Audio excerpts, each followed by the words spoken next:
Welcome to Pep Talk, where we discuss the state of Texas real estate market as it relates to property taxes. Here's your host, Paul Pennington. Hi, this is Paul Pennington, and I want to welcome you to the 10th episode of Pep Talk. And Dan Barak is with us again. He was with us, was it a year ago? Yeah, in January. Yep. So it's almost been a year. He was January 23. This is December of 23. And so we have a lot to discuss. The fun part about doing the podcast is when I have experts on, it's fun to go back and this is what you said then, and this is what you're saying now, and that's kind of interesting to me. But I think today, I think we're talking about where the commercial real estate market is in December of 2023, and things have changed since we've spoken. Obviously, there have been rate changes, and I don't know that we discussed this back in January, but other people I've had on, we've talked about, when we talked at the end of 22 and so on, everybody was anticipating a recession, and the recession did not appear in 2023. The latest I have on a recession, I think the majority of pundits are saying that if it is a recession, it'll be bumpy, but it won't be a severe recession, and that when it comes, probably being like sometime in 24, I don't know if it's the first quarter, second, third quarter of 24, things will get a little bumpy. The big change since we started doing the podcast is interest rates. And we've seen interest rates go from historical low interest rates. If you take a house, if you're buying a house in, say, the end of 22, and if you're buying a house today, and it's the same house, and it's the same price, your debt service is doubled, at least doubled. And so that's a significant thing. And that has an impact on markets, and that has an impact on houses, has an impact on commercial and so on. Let me just start here. I know that your space is the multifamily space. Mm-hmm. And let me just, as someone who's not involved in your space, I'm an observer of your space. And this is what I've seen from my point of view as an observer. In 2000, let's just to be global, let's call it 2021 into a little bit of 22, we saw a rise in the asking price and the selling price of, I think, all types of real estate. If it's residential or if it was commercial, they were setting records that I've never seen in my entire career, and that's been 43 years. I've never seen it. So historical run up in prices and sales. I think I told you before, like in with retail developers in multifamily, the old model went like this: the retail developer buys the dirt, builds whatever the apartment complex, finishes it, goes through lease up, has a history of the income coming into the property. It goes to the market, and there's offers and so forth, and it sells. But during that period that we talked about, especially 21, a little bit into 22, my retail developers bought the dirt, built the building, and before they were done with the building, they had contracts, and they had never seen it ever before. So we've gone through that. People bought whatever the product is. If it could be a house, it could be multifamily, it could be industrial, whatever it was, people bought at those prices because at that time, if you looked into the horizon, it was blue skies and getting bluer looking into the future. Well, then inflation happened and the Fed started doing what they did on interest rates. And what I have seen now in 2023, so since we talked to today, I've seen a huge, huge downturn. And let's just talk about multifamily in the multifamily transactions that come across my desk. And let's get to right now, it's like I have people come to me and they say, Paul, I'm looking at this deal. Tell me what I should underwrite the property taxes on. Okay, so I do. But the number of times that they come to me and ask me to help them underwrite, and the number of times the deal closes is really rare, few, and very, very far between. I have seen some interesting. I've seen we I guess, is there any component, say, of multifamily where we've seen transactions coming across my desk? It's been tax credit properties Mhm. for whatever reason. But other than that, we're not seeing transaction.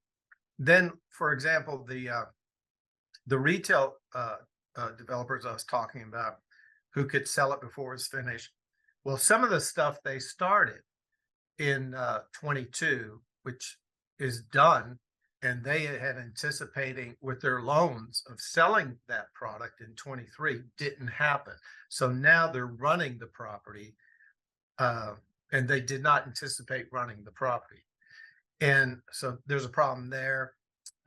With their equity partners, we're finding out that their equity partners aren't happy about that because they thought, I'm going to give you the money during construction, lease up, boom, we sell it, and it's the next deal. And that's dried up. And they're, even if the deal went somewhat according to plan, the equity partners are now tied up with their other assets that they're keeping a real close eye on. And so there's not equity money out there.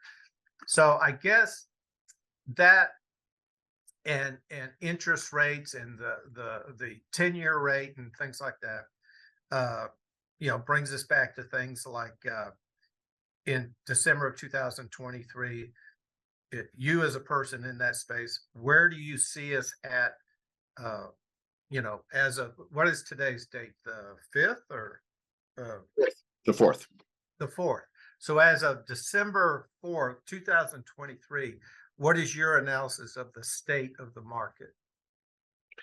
I think it's still part of the hope and extend for the people that are under pressure. As we discussed before, the whole market is very different participants, different timeframes, different schedules, and they're all under different levels of pressure. Somebody who had a deal that went into a 10 years ago is fine. But someone who bought from 21 forward or 20 forward is probably under some pressure, particularly if they were doing a value add, which in our space, a value add is you put some sort of flexible, floating, or fixed term, but it's very short. And the intention is you're going to spend money that you're going to borrow, and you're going to invest in the property. You're going to reposition the property. You may change over the tenant mix. And the result is that at the end, you have a much higher NOI, a much higher value. And now you're either going to put it into a perm of some sort, agency, HUD, whatever, a life company, or you're going to sell it. And a lot of those plans have been blown up, like you said.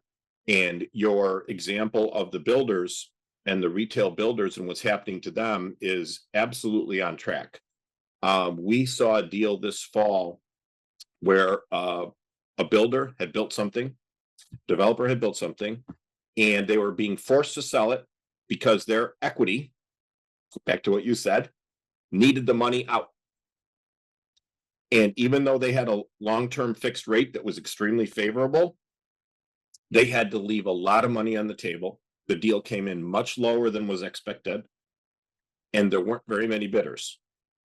Because at the end of the day, great rate or not, the leverage was such that the yield was going to be poor in the long run, because you wouldn't be able, normally for a multifamily developer, like multifamily operator, we need to make a yield that exceeds the cost of funds, right? And that's where leverage helps you. And you've talked about it before about negative yield. Well, most operators that aren't part of some very large fund or a REIT aren't going to want to operate in a negative situation. We're always going to want to be positive. And so it creates a lot of pressure, because it creates this scenario where there just isn't the room, and the deal just doesn't work. And so we're seeing a lot of pressure coming. We're seeing the lending sources dry up, which is very similar to 2008. But there's a big difference so far.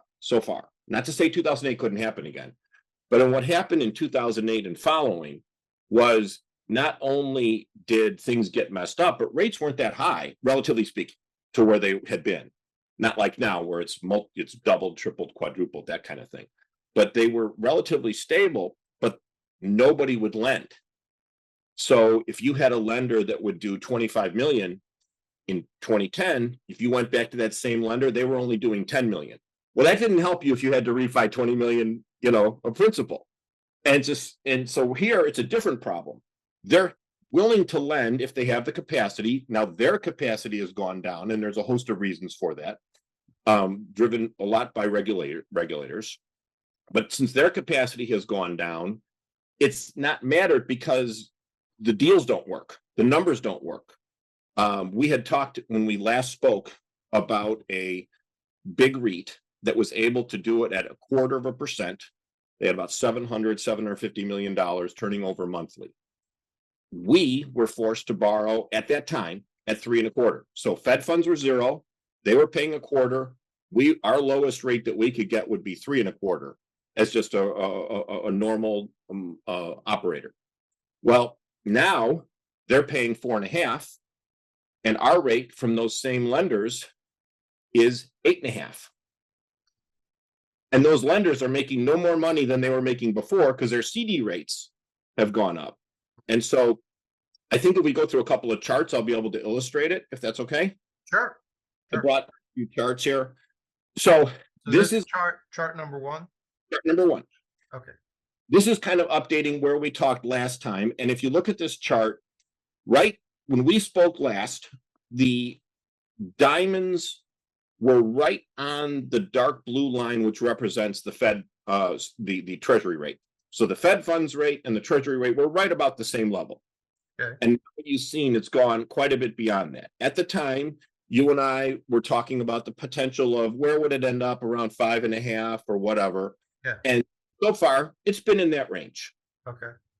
But if you go then to the next slide, Okay. which is slide number 2, yeah, there's 3 lines here. The bottom line is the green line. That's 2021.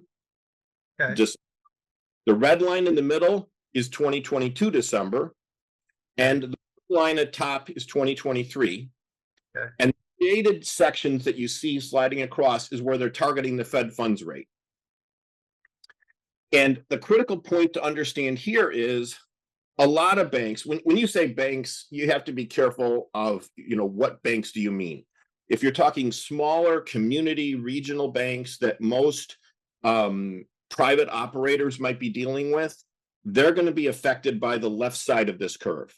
So if the Fed funds rate is 5.5, they're going to be plus or minus 250 to 300 over for their loans. If they're going to be more of a money center bank, your larger banks, well, they're going to price off treasuries, and they're going to price off like-term treasuries. So even when you look at this chart, the 10-year is still below what the 1, 2, 3, 4, et cetera are. And so there's not a lot of relief there. The markets that we deal with the most, agencies, are a unique facet of multifamily, right? They are there to provide liquidity.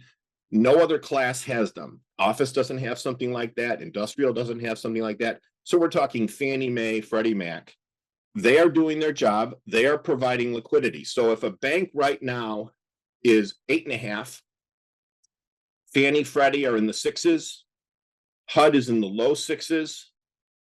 And even then, and I'll show you that in a later chart, it still presents some issues for So own.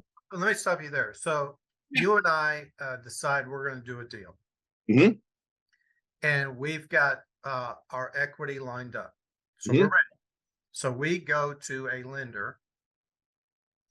What kind of rate would we get December 4th, 2023?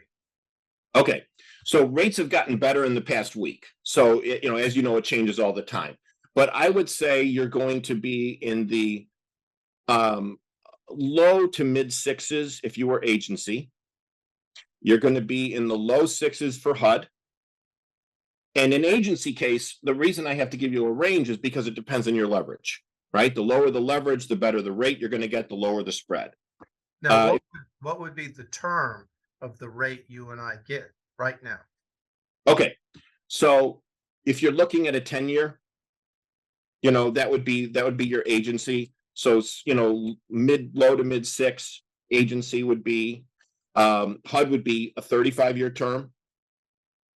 Now, HUD has a lot of special characteristics to it that a borrower needs to be able to work with, which are, once again, the HUD loans are unique to multifamily. They're not available in any other space. Then you go to your banks. The banks right now aren't competitive. I always look at it like So if we use let me rephrase the question.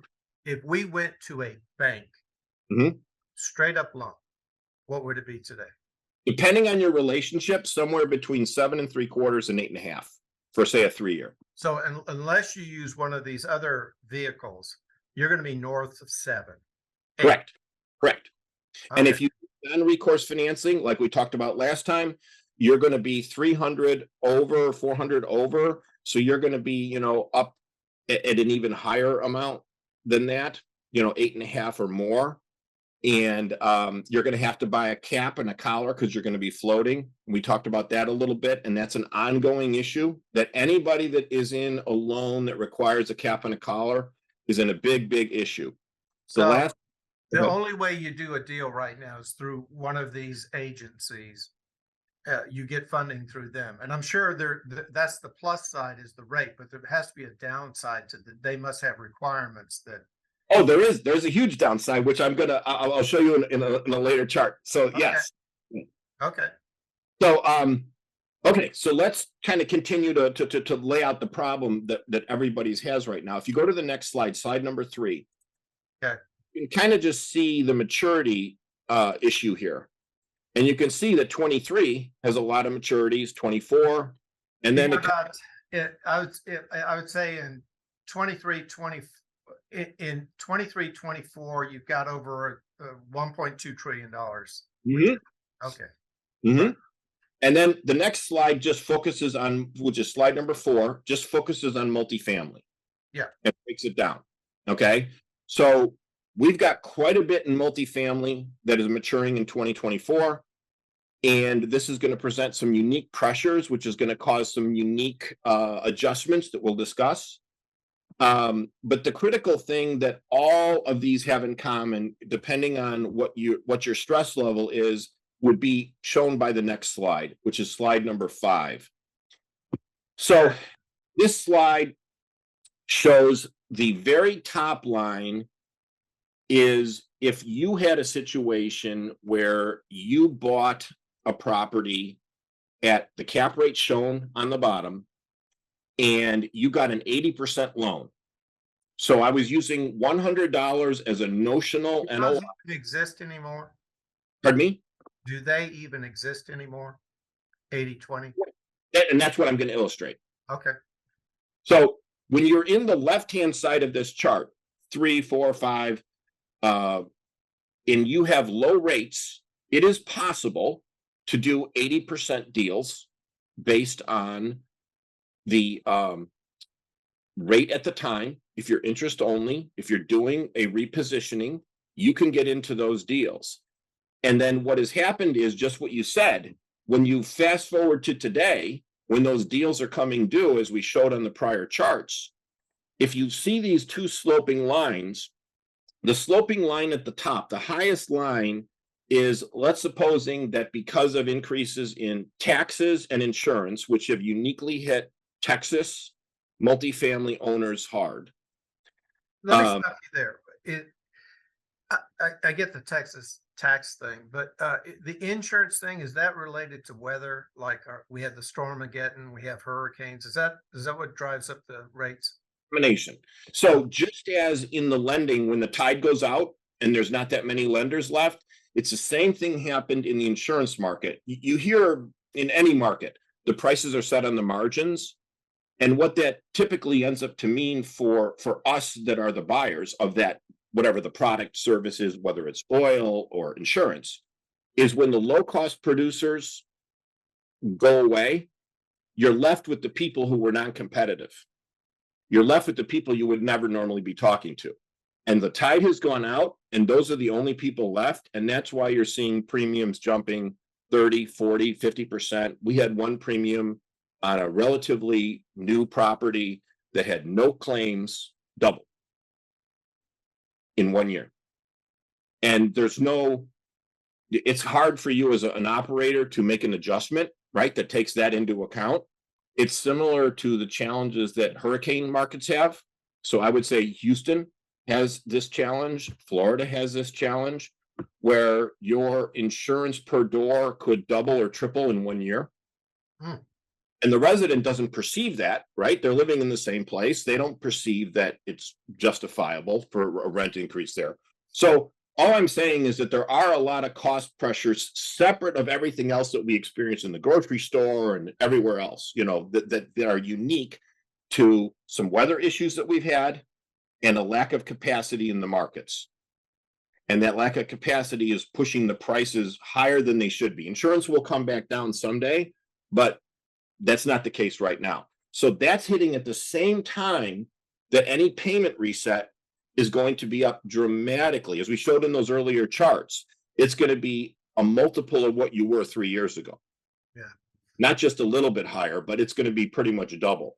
So that leads to, when you look at this chart, in every point on this chart where the top lines are higher than the straight lines at the bottom are the maximum amount of borrowing you can get today based on today's rates. That is the most you can get. And as you can see, there's a gap. And it's only if you're buying it above 6 and 6.5 cap that you've got any daylight. Well, that's just not the case if you bought in 20, 21, and 22. Right. You didn't buy at a 6 cap or better. So anybody who bought in those ranges is going to be under some pressure right now. So you have an instance then where you have a property that you have debt on it of, say, 13 million.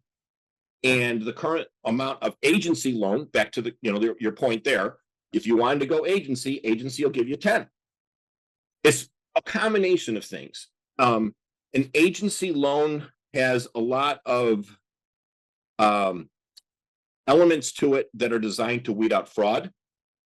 And they're also designed to be fairly conservative. They're not going to be as aggressive as some lenders might be. So let me stop you there. So in good times, and you and I are we're doing a deal. We might forego the agency because we might get a better rate. Correct. Okay, got it. And more flexibility, because you want to, if you are having to put money into the deal and you've got a positive, solid plan that you're going to value add, the property is going to have maybe a 20% bump in income. That 20% bump will more than pay for the cost of the improvements. Okay. But if you have to bring that extra capital to the table, that messes up your yield. And that's the problem that a lot of the funds are having right now, because their yields are messed up to what they promised investors. So the problem's circular. So just for the sake of argument, let's say a cap rate today, just globally, and I'm not talking about class of property. Let's just say it's 6.5, just say cap rate. So the problem is that the guy bought it, who's tried to get rid of it. In some cases, the guy who bought it and is experiencing, he might be underwater because he did a value added deal. So he bought it at a 3. Mm-hmm. And you're saying you and I really want his asset, right? So we say, we really want your asset. And based on our analysis of it, we have to do it at a 6.5. That means we can offer you this. Yep. You were asking this, and your wherever their basis is. So then they have the shock of, we want to get rid of it. And then is it for them to are we seeing cases of for that seller to get rid of it? Are they to the point where they would end up in the red if they sold it to you and I? Okay, great question. And the answer would be if, depending when they bought it, depending what their leverage is, and depending on the class. And you discussed this previously in one of your podcasts. In multifamily space, there's typically A, B, C. Right. At the end of any market cycle, there is a chasing of yield, just like with everything else. But there's a chasing of yield, and the chasing of yield pushes money into the B and the C space. And what ends up happening is when it goes into the C space, it gets a higher yield on paper, but it pushes up the value more than would have been normally justified in the stable market you referred to. And so what ends up happening is right at the end of the cycle, they end up paying the highest premium. And then when the cycle turns, those are the first assets to go down, and they go down the hardest, and they don't come back very quickly. So based on everything we've discussed today, with all these loans coming due and so people being underwater, you're saying that when we do see foreclosure, people are just going to give up because they're not going to sell it and be in the red. You might as well give it to the bank. So when that starts happening, it'll start with C's and it'll work its way up the food chain. Well, also, though, what you're going to see is you're going to see the situation that I saw earlier this fall in a real situation of a large deal that was Class A, absolutely fine, but the equity needed their money out, and they forced the sale. And as that happens, there's going to be more and more selling. Now, we're hearing about all this money on the sidelines. It's ready to jump into the space and so on and so forth. But the lending side of it doesn't work very well until you really bring the prices down. And that's what's going to be the rude awakening. Anybody under pressure right now that's hoping that they're going to be able to get out, to your question about will they be able to get out profitably, when they go and talk to their the brokers, and if they get a broker who's going to really shoot them straight, because the community is full of all types, right? You get the broker that says, sure, we'll put whatever price you want on it, Paul, and we'll put it out there. And then the offers come in 20% below what they told you. And they go, well, that's market, but if the brokers are accurately representing the market, it's going to be a very big shock. And so we talked in your prior one, you had an appraiser talk about how things are up 80%. Okay, let's use that as an example. So you bought it for 100, it went up 80%, so it's at 180. Right now, just say it's down 20%. So that'd be 36. So it's down to 144. And you've held it for however many, 10 years. The challenge you've got in that instance for that investor is at the end of the day, they got $44 extra, right, per 100 that they invest over 10 years, about 4.4 per year before taxes. And then on the tax side, they've got 10 years of depreciation. So probably their actual basis is going to be more like a third lower. So their basis, they're going to have like a $60 gain, maybe more, $70 gain. And then that's going to end up with a yield that's around 3%, which is going to be a shock, because a lot of those investors like, oh, we're up 80%. It's not going to turn out that way when they have to go cash it in. They're going to have a problem for 1031s. Only in order to do a 1031, you're rolling it forward, right? You're pushing the equity forward, you're pushing the debt forward. So what's going to happen is you need to have plenty of equity because the debt is so much more costly than it was before. So that you're going to need all of that equity to offset the debt, and only low LTV deals will be able to do that. Higher LTV deals will not be able to do a 1031 because So they're enough equity. when you look around for deals today, and you look all over the place, right? Mhm. Okay. But specifically in Texas, well, number one is of all the places you look for deals, is Texas still your highest, I guess, priority to It's the find? strongest fundamentals. It's got the most diversified economy. Um, it has a lot of very stable job growth. And I think that all things being equal in a recession, Texas will weather it better. But the lenders are nationwide and the regulators are nationwide, and the attitudes that they are going to put out. You in a previous podcast, you had illustrated the example of the bank forcing the person into problems, even though they made all their payments, even though everything was fine, because they came back and said, our model says your property isn't worth Right. it. Oh yeah, yeah, yeah. Regulators did that in the early 2000s. They Yeah. did it in 2008, and it will happen again. And then everybody will be surprised, and there'll be all these new rules. But you're absolutely correct. That's how it starts, with a trickle, and then suddenly it's a flood. Because as these things come through with the patchwork quilt of regulators, and they force the banks to call these deals, that's going to suddenly flood the market with deals. And if you are, just the example you gave of a developer having to sell right now, if that developer built the property with floating money, he's probably in some serious stress, because at some point they're going to give up on IO, and he's going to switch out of interest only into amortization.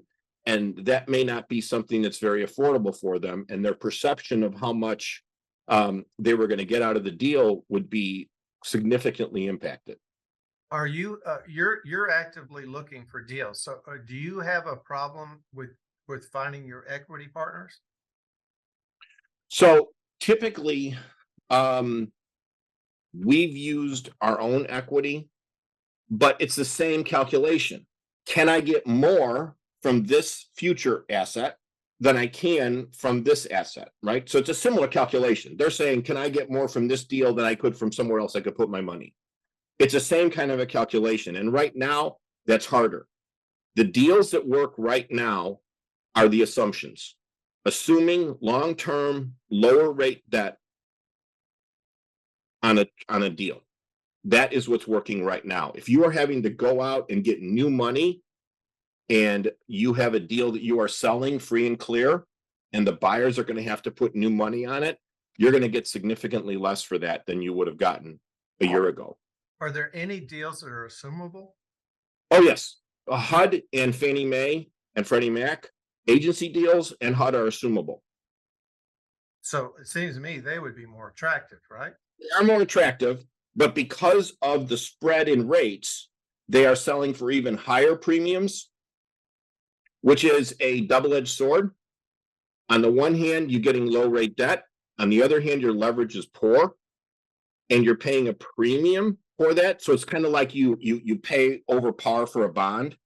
It's that same kind of problem, in that over time, yes, cash flow should increase, and eventually your value will increase. But as you approach maturity, that there's an example would be, if you've got a sub-3 Fannie Mae 10-year maturing in around 2030, boy, that'd be great. But how much of a premium would you pay today for that, knowing that when it matures, it could be 6, it could be 9, right? And so you've got to get all your money back during the term, or it doesn't make sense to do it. And that's one of the challenges, plus finding the deals. But anybody who has one of those deals knows it, because we have some of those deals and they want a premium for it.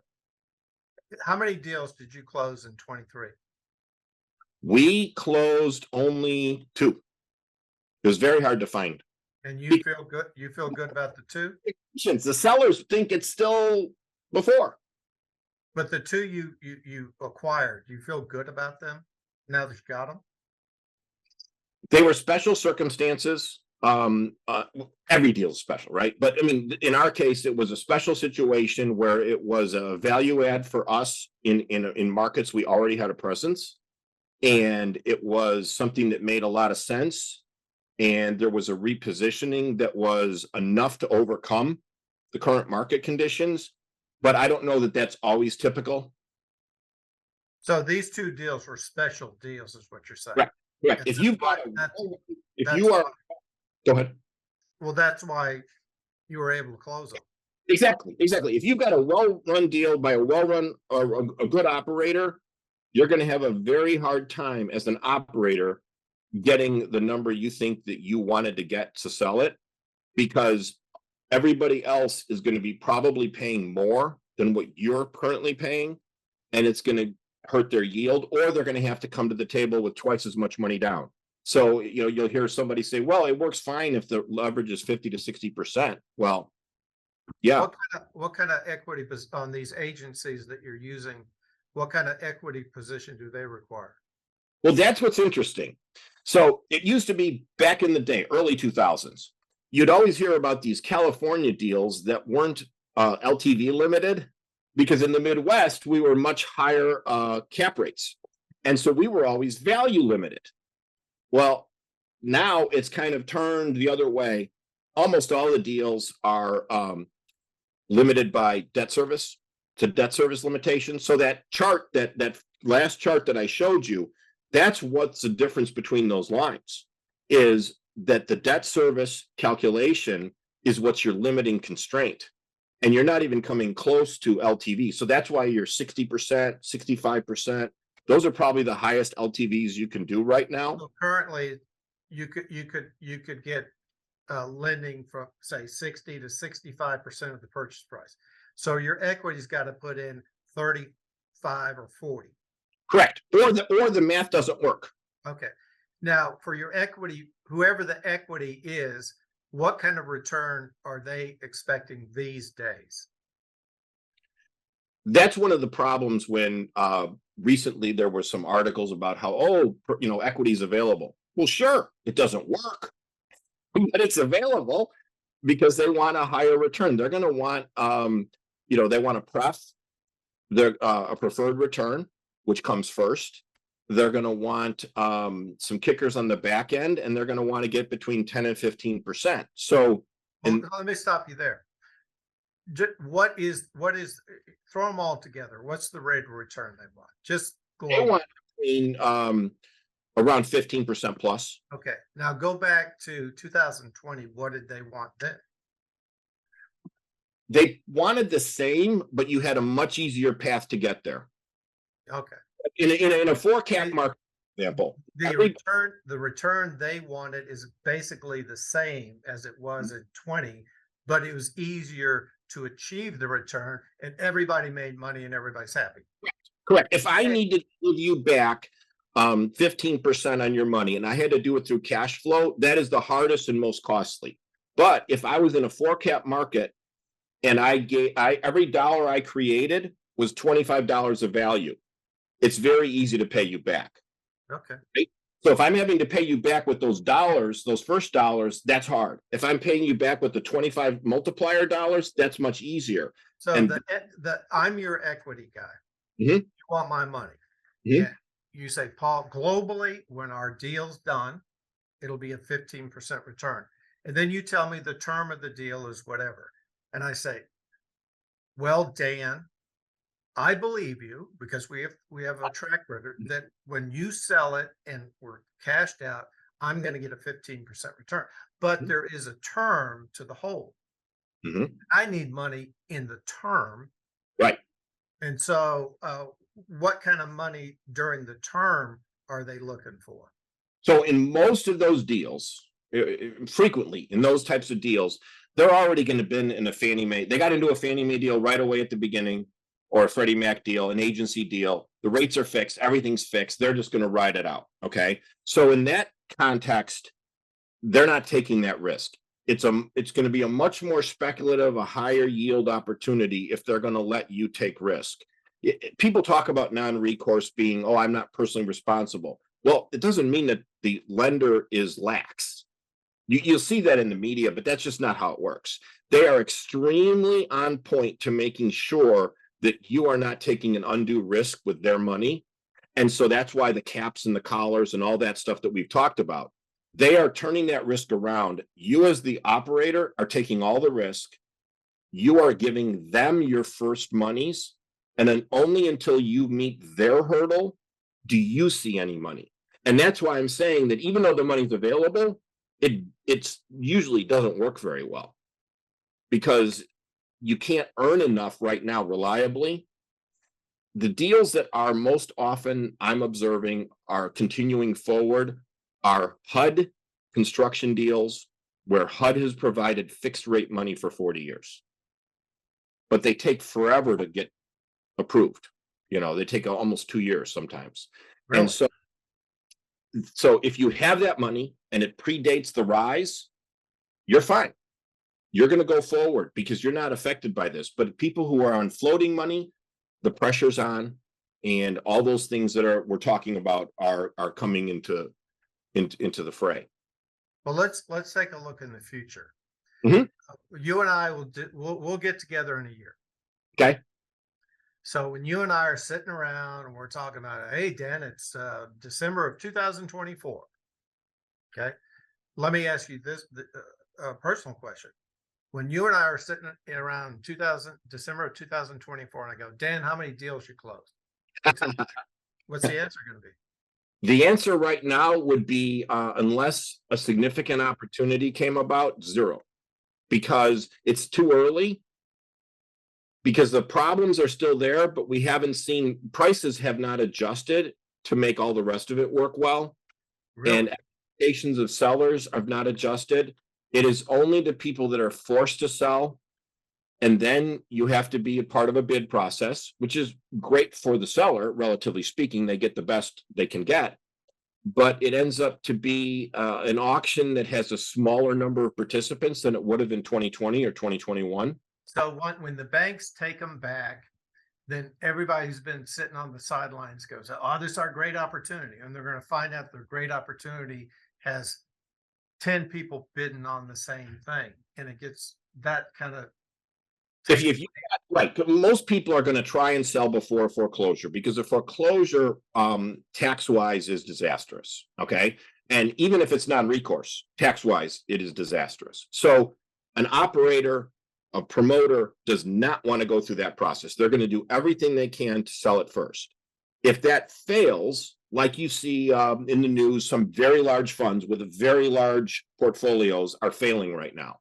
That's a different situation because there's just too many, and they're so far underwater, it doesn't make sense.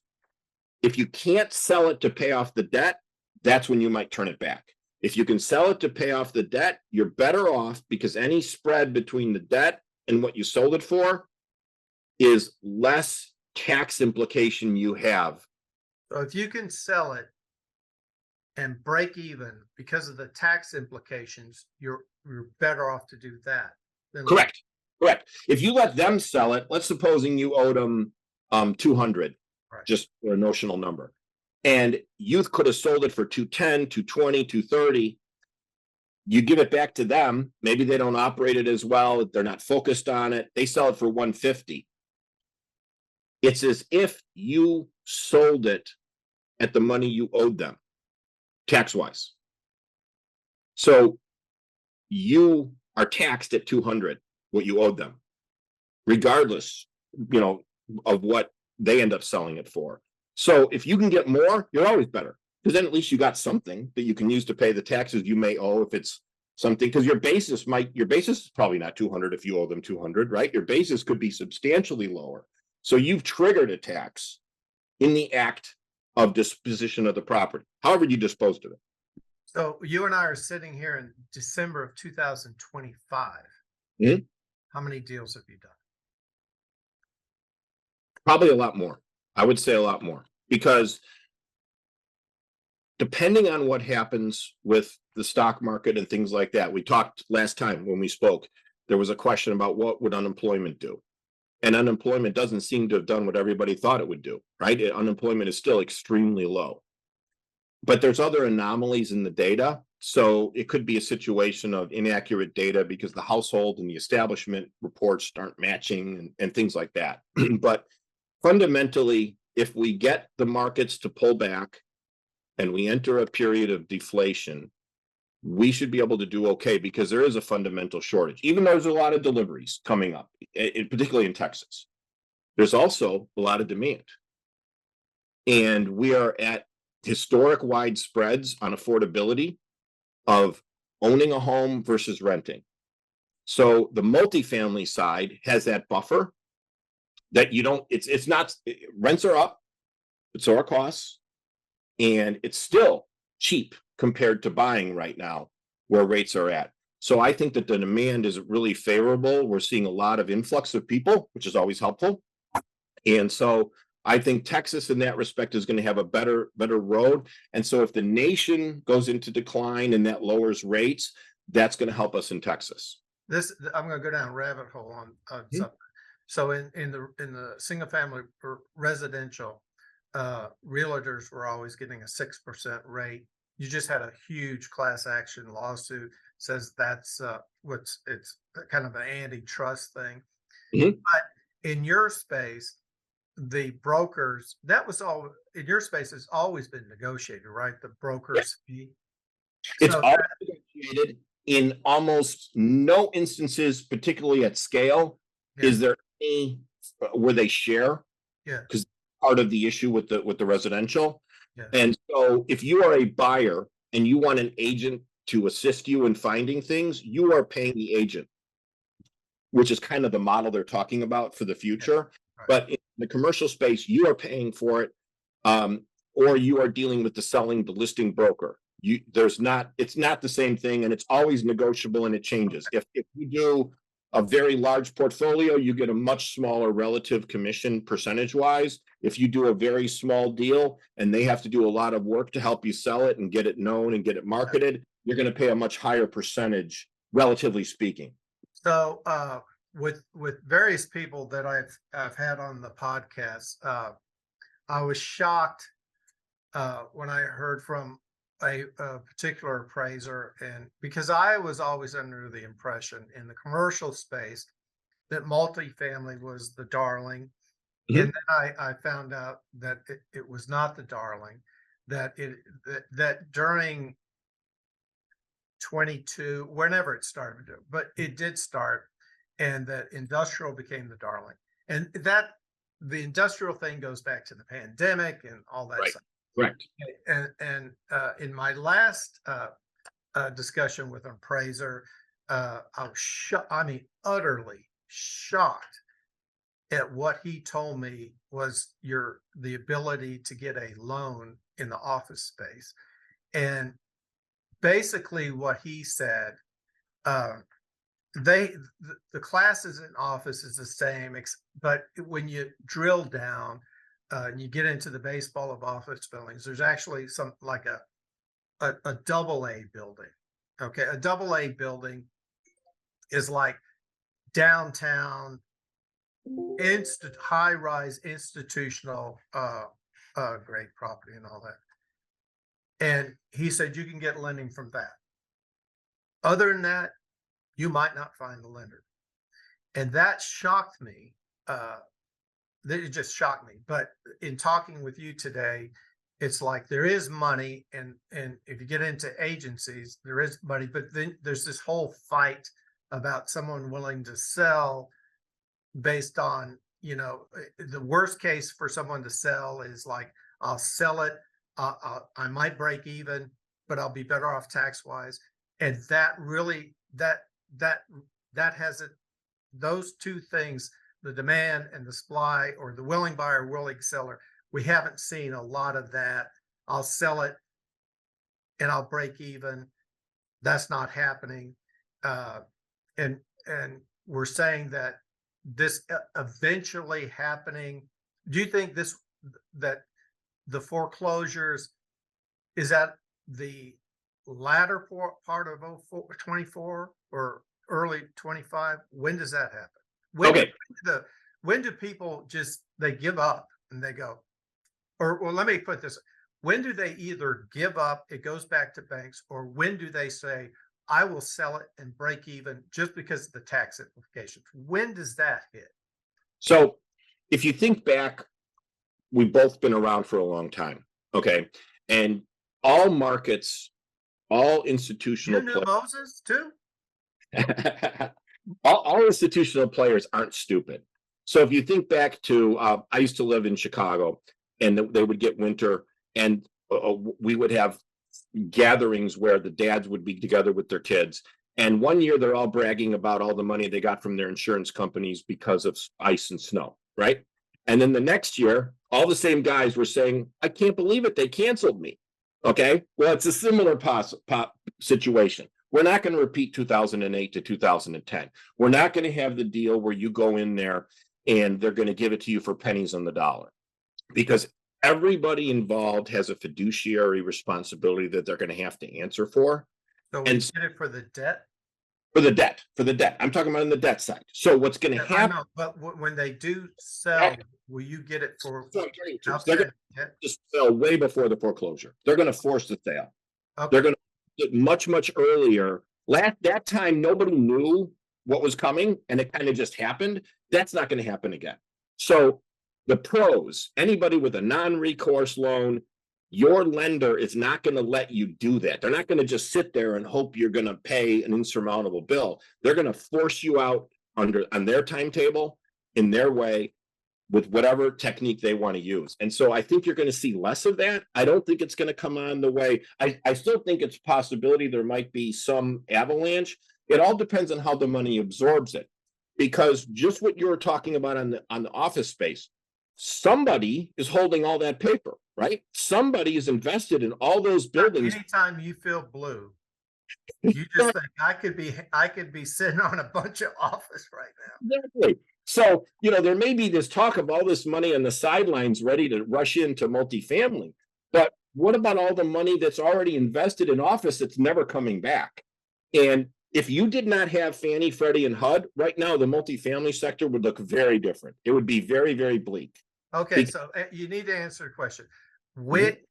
I think you've already answered the question. This is what you said.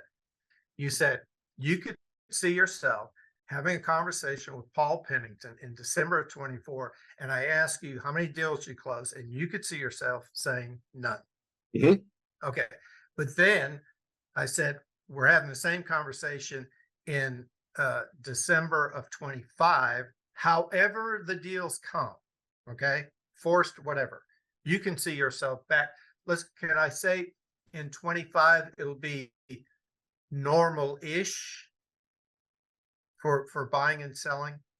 If rates, okay, to answer your question, I need to get a little bit of a caveat.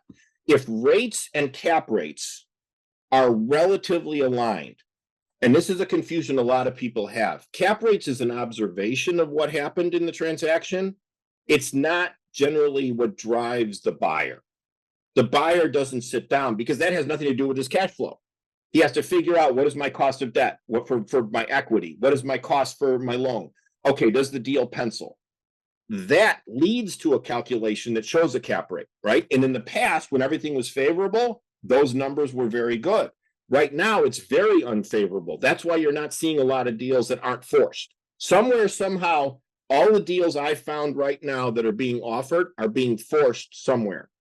That doesn't mean that they're not, that they're a good deal yet, because there's still a lot of money on that sidelines that's going to take those original deals, those initial deals. Maybe they're jumping too early, but I think eventually there will be enough sales that we're going to see the prices come down. It will be much more attractive. You'll get actual yield In 25. 24 and 25, depending. The fourth quarter 24. Could be. I mean, if you get sellers that are willing to accept higher cap rates, you'll see the deals move. But in my conversations with a bunch of the brokers, even on things that I've talked to them about, it's been, okay, the person thought it was going to be here, it's here, so they're not willing to sell it. And so we're not seeing that come onto the market, and that has to cure itself. That reality has to set in. And my fear is that it will be worse than what people are anticipating, unless rates come down quickly. If rates come down quickly, it might offset that. Well, I have to wrap this up, but I think I'm walking away from this is a very good conversation, Dan. I think I'm walking away from this conversation, and what I'm taking from it last quarter of 24 and going into 25, we might have hit the bottom, and we might be inching our way back to normalcy with multifamily. With the caveat that rates stabilize and move back, kind of a reversion to the Well, mean. I mean, in all the conversations that we've had, we always talked about what the Fed was going to do, and the Fed had telegraphed there was one more increase. It didn't happen, so I think you're getting out of 23. That's it, and I think from all the pundits you can listen to, I think, and nobody really knows that they might be done. Yeah, it's when they start taking it down, I think that's going to be their interpretation of data that says they have clearly stopped the economy has been, whatever term you want to use, and they've turned it off, and they can see these numbers in the economy for a period of time. Then they'll start reducing rates. That's not going to happen. I mean, that's not going to happen. I mean, they're going to demand data, and it's not data for a month. So right. that you might not see them take their foot off the pedal. I don't know. Well, that's why I'm pushing out so far. That is, I mean, they might take it. Might be the summer of 24. It might be the fourth quarter of 24, and they say, okay, we're going to cut it. Well, I think it's that far out. But you listen to these people, these pundits. It's like the thing that always killed me is the pundits would say whatever they're projecting, and then you'd hear the Fed chairman just clearly state, "This is what we see." And then these guys, he didn't really mean that. No, you bit. And then he comes back 2 or 3 months later. This is where we're at. He didn't mean that, I take the man at his word. And if I take the man and that board at their word, I don't see the rates going down. Maybe the summer of 23. That is part of the issue. In May of 22, we're about 1.5% higher at the peak. We went up about 1.5% from May of 22, and we've come back not even half of that. And that's what we're looking at for our rates. Okay, so whatever the Fed did, our rates that we actually pay, which is based on treasuries and other things like that, have gone up 1.5% since May of 22. And that really hasn't come down enough, meaningfully enough, to reopen the spigots. It's still a closed tap. All right. Well, Dan, I want to thank you very much for today. I think we've had a really good conversation. Have I ever sent you an authentic?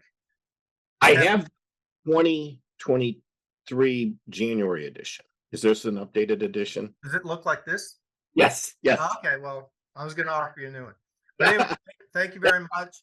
I'll take it. And I want to thank everybody who's watched for joining us on this episode of Pep Talk. Thank you. Thank you.